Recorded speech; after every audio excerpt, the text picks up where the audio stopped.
again, and welcome back to my channel. My name's Amy, and I'm glad you decided to join me for chapter 33 of myself reading the book that I wrote, Legends Orbs of the Elements. I hope everybody is having a happy Cyber Monday. Are you getting some good deals on some gifts? I hope so. I'm about to dive into that awesomeness of Cyber Monday.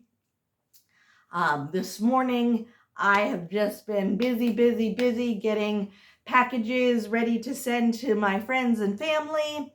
I've got quite a bit this year. Well, not too much, but I do have I'd say a handful of gifts I'm going to be sending out to people. So I'm so excited for that. I hope to get them out this week. Just so that way it has a little bit more time. I was hoping to get it done on the 1st, but that just didn't happen, which is okay. But anyway, you guys are not here for all that. I will also be making a video today about my giveaway that I will be starting in December, which is yay, exciting. And also my advent calendar. I know it's the 2nd. And so we'll be opening up 2 days for that. But without further ado, let's just jump right into this adventure. It's been quite a day, in case you haven't noticed. Chapter 33.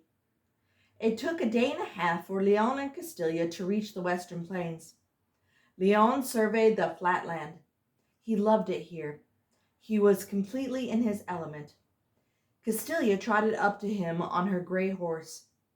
"Are you feeling anything or having any ideas where the land orb might be?"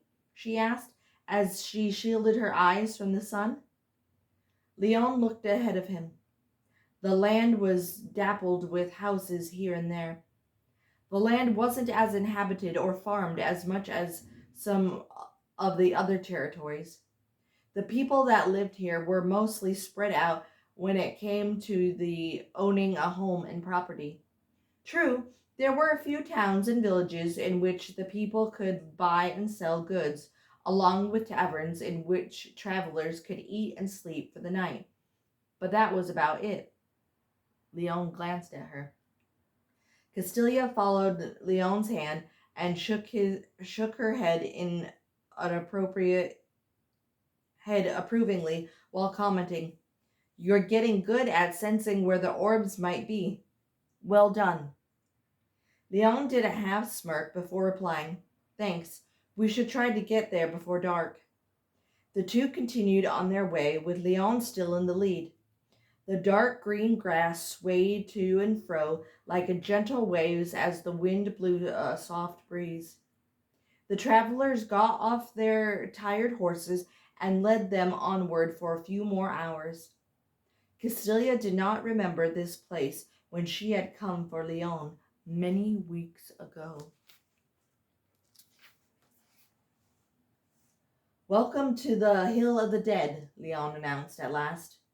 The hill was littered with skulls and bones of various dead animals. They were all bleached white. "What a charming place," Castilla said under her breath. Leon began to draw water from a nearby well. He filled an empty trough for the horses. Little Boy drank from the water bucket Leon offered him. The Hill of the Dead was barely a hill, but a hill nonetheless. There was a large weathered canvas tent set up by the well. It was large enough for 2 or more people to use comfortably.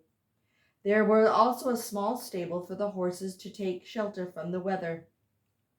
Castilla, after taking off the tack and saddles from their animals, took the supplies that were on the soldiers and put them on their supply bag and headed to the tent.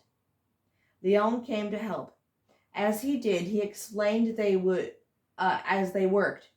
"This is where not only hunting guides and regular hunters alike bring their kills and clean them, and then rest for the night." Castilla hadn't said much since he had rescued her from the soldiers.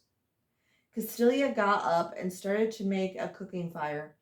She used her sword as a flint and soon had a fire going. Leon had taken the food they would eat and got a cast iron skillet that was provided in the tent. Both sat near the crackling fire while their food heated up. The two of them were still very worn out from the hard traveling schedule. Leon hated the stillness. He broke the quiet by saying, "I miss them, Castilia. I miss not waking up in the morning and seeing their faces. What am I to do after I fail or complete my task?" His voice was full of exhaustion and an uncertainty. Little Boy lounged next to Castilia. The legend moved her hand along the scaly back before replying. "Whatever you want, I suppose." Leon got up and took the cast iron from his friend's hand and dished out the food before handing it back to her. Once he had a plate for himself piled with food, he took a seat again. Clouds began to roll in and darken the sky. "Looks like we better put the horses away and get into the tent ourselves, quick, before we get wet," Leon instructed. He corralled the horses while Castilia cleaned up the meal and started to put out the fire with dirt. Leon then began carrying the last of the supplies into the tent that had been left out.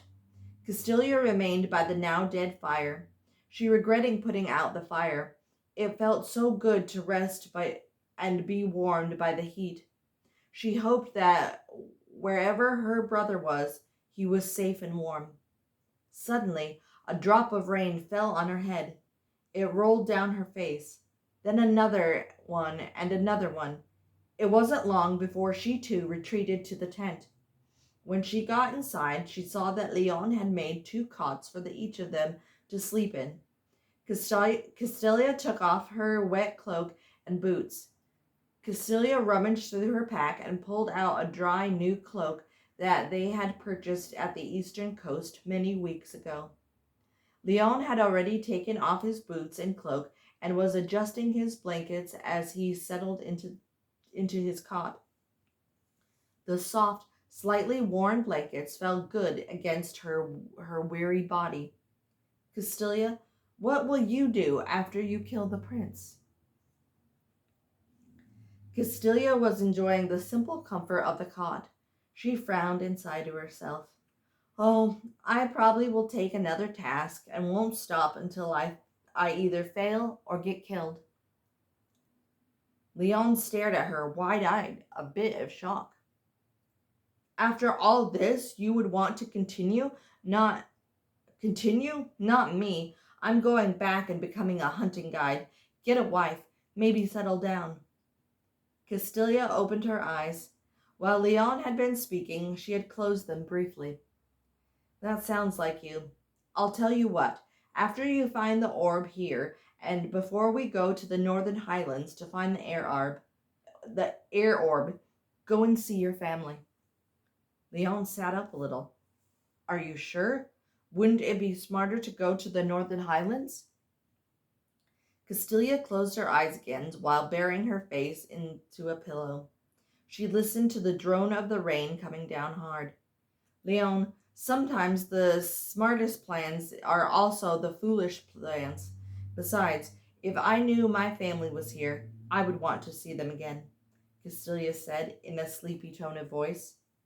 "Thanks, Legend," he said in earnest.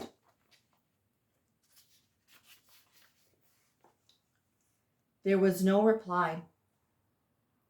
He looked over to where she lay. She had fallen into a deep sleep. Leon shook his head while putting the blanket up close to his face. Then he too closed his eyes and soon drifted into a restful state of sleep. The next morning it was still raining. The traveling companions had a hearty, warm breakfast cooked by Leon. They both would need the energy to stay warm and alert. Leon drew his hood up and scanned the area. "Focus," he told himself. Like Starlin had showed him when trying to locate the fire orb, he stretched out his hand and closed his eyes. In his mind, it zoomed all over the plains. He ended up at the hill He was at already. He spied a large decorated skull totem pole landmark. He kept his eyes closed and began walking toward it. As he drew near, he could smell fresh earth in his nose. Then the vision went dark. Leon's eyes flashed open. He couldn't believe it. He was within inches of the very skull totem pole he had seen in his mind's eye.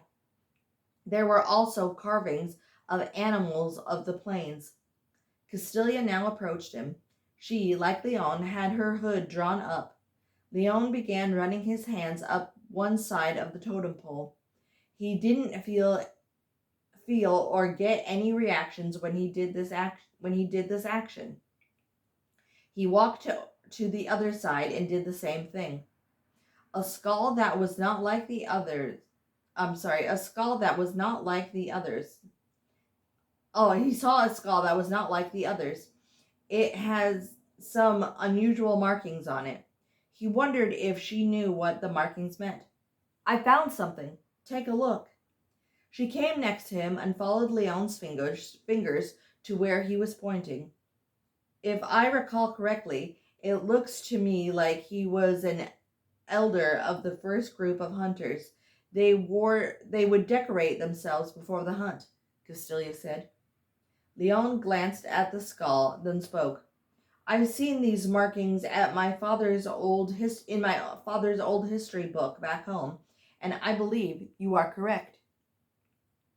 The hunter then used both hands to feel around the skull. It wasn't easy due to the rain, and it was slippery.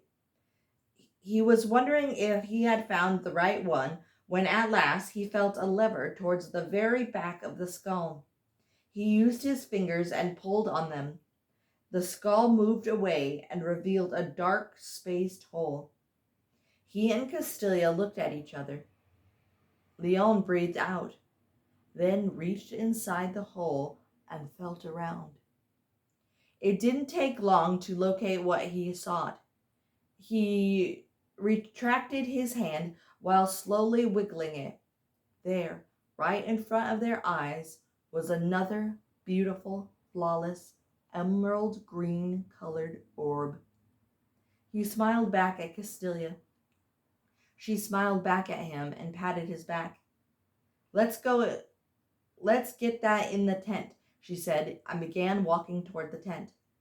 Leon, before following her, pulled the lever back so the skull was facing forward and out again. As he did, he saw the markings on the skull washed away with the rain. Now it just appeared to look like a regular, unnoticeable skull like the others. Once back inside the tent, Leon set to work putting the emerald green orb. Oh, excuse me, please. Once back inside the tent, Leon set to work putting the emerald green orb in its place in the container with the others. Only 2 more to go, he said to Castilia as he assisted her with the packing of their supplies. Yes, we just need the air orb in the northern highlands and the spirit orb. Leon paused for a second. Where do you suppose the spirit orb will be found if the air orb is in the north? The legend buckled her horse's saddle. I truly don't know. In all my studies and readings over the years, I've never come across where it's been mentioned, she explained. Once upon her animal, she spoke again. But perhaps you will find the air orb and it will give you a clue on where to find it. With that, Leon, like Castilia, mounted his own horse. Not long after, they were on their way to Leon's house. So that is all the chapter for today. Thank you so much for listening. If you enjoyed this story and want to continue on by yourself or to read along with me, my book can be found on Amazon.com, BarnesandNoble.com, Apple iBooks, and lots of other fun places books are sold. Also, if you are interested in finding out more about my writing process, how I come up with characters and different aspects of my book, I have a Facebook page called Legends Orbs of the Elements. There I try to write an article Monday through Friday all about different aspects of my book. I try to keep them as spoiler free as possible so you can read it and know that you will not be spoiled by anything that that is said. I've done an article about how I came up with a different character's hair color, how I came up with my two main characters' names, Leon Castilla, and also lots of other fun topics like that. That would be awesome. If you like this video, please give it a big like, subscribe, share with friends and family. Like I said, later on, I will be posting 2 more videos about different fun, exciting things. If you are interested in how to be entered in a Christmas giveaway that I am doing, please stay tuned for that. I will be instructing everybody on the things that you need to do to enter that contest, a giveaway, whatever you want to call it.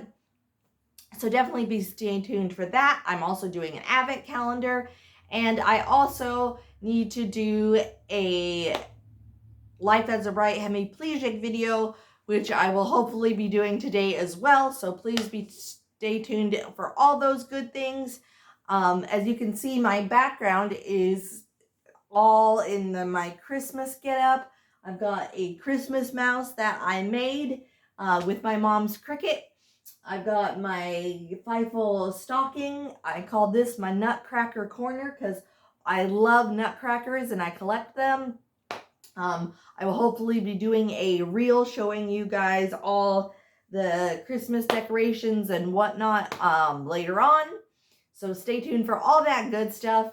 Happy Cyber Monday, everybody. And and as they say in my book, may the elements protect you. And I will see you guys tomorrow for another exciting chapter. Bye-bye for now, everybody.